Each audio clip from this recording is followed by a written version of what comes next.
Acts chapter 1.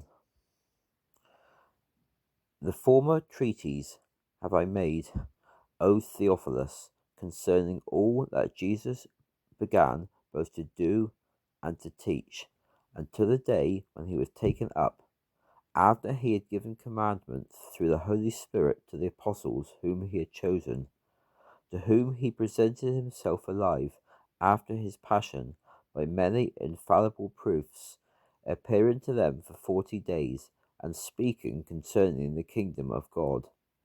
Being assembled with them, he commanded them, Do not depart from Jerusalem, but wait for the promise of the Father, of which you have heard from me. For John baptized with water, but you shall be baptized with the Holy Spirit not many days from now. So when they had come together, they asked him, Lord, will you at this time restore the kingdom to Israel?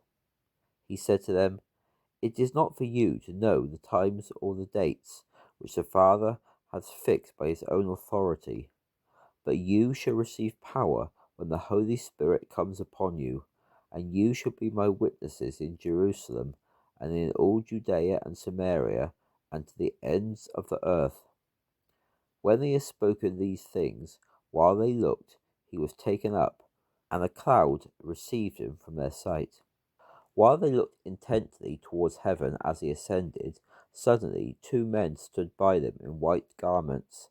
They said, Men of Galilee, why stand looking towards heaven? This same Jesus who was taken up from you to heaven will come in like manner as you saw him go into heaven. Then they returned to Jerusalem from the Mount of Olives, which is a Sabbath day's walk from Jerusalem. When they had entered, they went up into the upper room, where they were staying.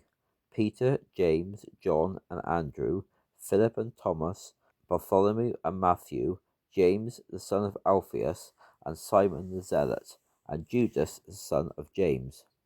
They all continued with one accord in prayer and supplication, with the women, and Mary, the mother of Jesus, and with his brothers. In those days Peter stood up among the disciples.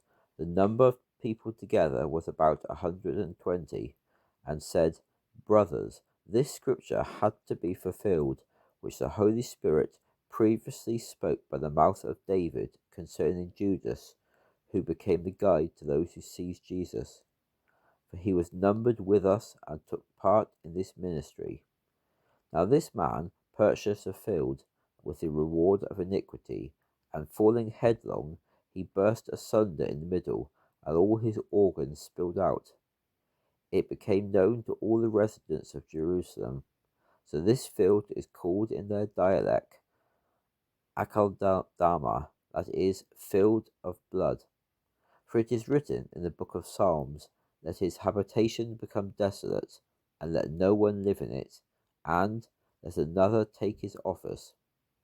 Therefore, of those men who have accompanied us, while the Lord Jesus went in and out among us, beginning from the baptism of John until the very day that he was taken up from us, one of these men must become with us a witness of his resurrection.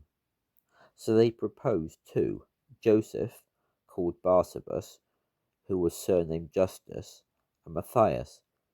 Then they prayed, You, Lord, who knows the hearts of all men, show which of these 2 you have chosen to take the place in this ministry and apostleship, from which Judas by transgression fell, to go to his own place. Then they cast lots, and the lot fell on Matthias, so he was numbered with the 11 apostles.